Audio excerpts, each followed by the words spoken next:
Hello and welcome to our presentation on the Halifax explosion and a task group formed to bring resilience and relief to the frontline workers of this tragic event. This is brought to you by ASU MSW students Gabriella Taylor, Nicole Hunt, Caitlin Moses, and Lisa Timbankaya. On the morning of December 6, 1917, the Emo, a Norwegian ship, and the Mont Blanc, a French ship, headed to the European coast during World War I, colliding in the narrow Halifax harbor located in Nova Scotia, Canada. The two ships were unable to come to a consensus to pass one another in the narrow passage, causing the Emo to hit the side of the Mont Blanc. The Mont Blanc was carrying a tremendous amount of explosives, including close to 3,000 tons of explosive powder, along with highly flammable oil, gun cotton, benzol, and picric acid. The collision of the two ships caused the explosive materials on the Mont Blanc to catch fire and detonate. The explosion reached the small Canadian port town of Halifax, Nova Scotia, causing complete devastation. 325 acres of buildings and family homes were destroyed. Over 1,500 people died as a result of the Halifax explosion, and nearly 9,000 people were injured. The citizens of Halifax were left with physical injuries and psychological and emotional trauma. Here are some pictures to represent the explosion and the horrible disaster. The devastating effects of the Halifax explosion brought the community together and generated a national response. Halifax was known for significant class division, but citizens and civil authorities of Halifax came together to respond to the crisis. Soldiers aided in the rebuilding of the town and ensuring the safety of survivors. Nations from around the world sent money, supplies, and volunteers. Boston, in particular, sent nurses and doctors to treat those who were injured from the explosion. Nearby towns across Nova Scotia took in residents and children that found themselves homeless after the explosion. Rachel Solnit describes the response to the Halifax explosion best in her 2009 book, A Paradise Built in Hell, by saying, "The Halifax explosion was both a particularly hideous disaster and a particularly clear-cut example of such generosity beyond reason." African Nova Scotians were the main group oppressed during the Halifax explosion. They experienced discrimination from relief efforts. While white residents received housing and legal assistance as needed, African residents were questioned and persecuted when asking for resources. African Nova Scotians were commonly questioned by Relief Commission workers on the claims they made. This group had virtually no way of receiving adequate relief effort due to the role they played within society. By virtue of their economic marginalization and the precarious nature of many African Nova Scotians' employment, a few African Nova Scotian claimants were even eligible to receive aid at a level comparable to that paid to white Haligonians. These civilians were practically left to figure out their shelter, food, employment, childcare, and etc. All ages and genders of this group were discriminated against, even African Nova Scotian children. Orphanages for African Nova Scotians were destroyed in the explosion and not rebuilt until years later. This left many children without shelter and welfare. These civilians were completely forgotten about when it came to relief efforts. The discrimination against African Nova Scotians was the result of the racism of relief workers and a system which prioritized compensation for lost property. African Novas experienced oppression during this tragedy due to pre-existing racial biases that existed within Canada's society. Depicted are pictures of nurses working with adults and children in the infirmaries and temporary hospitals. As previously noted, the explosion to the community and nearby towns came together to help those affected by the Halifax explosion. Solnit shared the story of the railroad dispatcher Vincent Coleman, who rushed to send off a telegram despite being in mortal danger. With his sacrifice, he was able to warn a train of the explosion that had occurred and as a result saved 300 lives. Neighboring towns in Nova Scotia, as well as other Canadian provinces and the United States, sent doctors, nurses, and medical supplies. The United States sent aid in the form of various military ships, some which were converted into makeshift hospitals to help in the relief efforts. Additionally, supplies such as blankets, toys for children, and building material arrived from the United States and other Canadian provinces. Halifax came together for the greater good. Laura MacDonald wrote, "Halifax, with its rigid class structure divided by religion, class, and country, briefly integrated. English Protestant mothers, who 2 days before would not have stepped foot in Richmond, suddenly welcomed poor Irish Catholic children into their homes. A weakness surrounded the disaster, including a blizzard that dropped approximately 16 inches of snow, which hampered the rescue and relief efforts.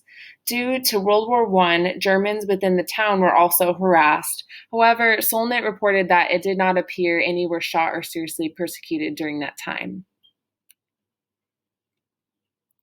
Here's a picture of the many babies that were unfortunately abandoned in the disaster. A major problem as a result of the explosion and tsunami was the intensive damage to the town and its surrounding area, resulting in nearly 15,000 people in need of shelter while dealing with a blizzard. People sheltered in boxcars, army tents, and remaining intact structures that were boarded up to protect its occupants. Another part of the solution to this was the creation of a three-man commission, the Halifax Relief Commission, that was incorporated by provincial statute to administer a $30 million relief fund for medical care, social welfare compensation, and reconstruction. In addition, the rapid implementation of innovative civic planning and social rehabilitation schemes, such as Canada's first public housing project, Hydrostone development, were built into the area by the Commission. A long-term remnant of the disaster was the survivors' physical, mental, and emotional scars that remained with them long after the disaster. In addition, another long-term aspect, the Halifax Relief Commission, was finally terminated in 1976 with $1.5 million remaining, as well as 65 disabled dependents who were transferred to the Canada Pension Committee. In 1985, the Halifax Explosion Memorial Bell Tower was opened at Fort Needham, which provided survivors and those who wished to pay respects to the lives lost a place to assemble at. However, the physical scars of the Halifax disaster are barely visible. Bradley shared that tourists who cross the Angus L. Macdonald Bridge, which crosses the Narrows, would probably not know anything of the disaster that occurred directly beneath the bridge. So our group decided to form a frontline worker group to facilitate. This group can come together weekly or bi-monthly to begin to really receive healing and resilience and how to cope in their daily lives. How we would begin to start and facilitate the group: we would start with brief introductions, and we would go over group roles in a circle in a local community center. We would discuss the event and our group goals, and really ultimately go through an activity that would help them with whatever PTSD or the trauma or their daily coping skills that they're facing. We know that not all participants are going to want to equally contribute to the group, but as long as we remind them about the benefits of the group and the reasons for attending, we hope that the group members will feel safe and encouraged to participate. We have some different discussion questions depicted here that we will go over in different topics from week to week, really discussing about why they're here and what they can remember from the day, just sharing memories and going over what they've been through during this time.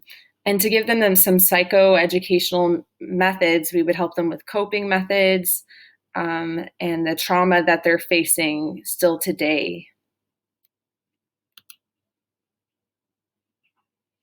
Our group, being that it's all online, faced different challenges, but also worked quite well together. We messaged each other often on Canvas. We had one group Zoom meeting, and we emailed each other in the meantime to discuss and develop a plan for our group. We had some issues back and forth with messaging, and some people not receiving the messages and getting confused with instructions, but the group members were able and willing to work with each other and figure out what we needed to do. Making decisions with an online group with 4 members that are all located in different states and time zones is not easy. The group continued to message, but ended up going with whoever really answered the question in time, because some did not respond or didn't respond for days. But a decision had to be made quickly to get it done. There were different leadership styles shown to make this group flow. Caitlin leans towards authoritarian because she is very organized, orderly, and desires control, but tries her best to strive towards being a servant leader and looking to the members of the group. Gabriella exhibits the democratic and servant leader styles because she really looks to each member of the group to allow them to contribute and wants the best for each person and is fairly relaxed too. Nicole has shown the democratic style as she looks to the group to decide what is best and is willing to contribute and help out. Lisa defines herself as a mixture of democratic, servant leader, and laissez-faire, if that's how you say it in French.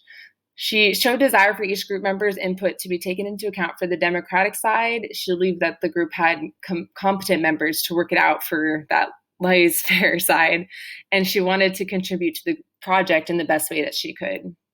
Overall, our group worked very hard to complete this project, and we learned a lot about each other, the history of the Halifax explosion, and leading a support group that will influence each of our separate social work journeys as we continue.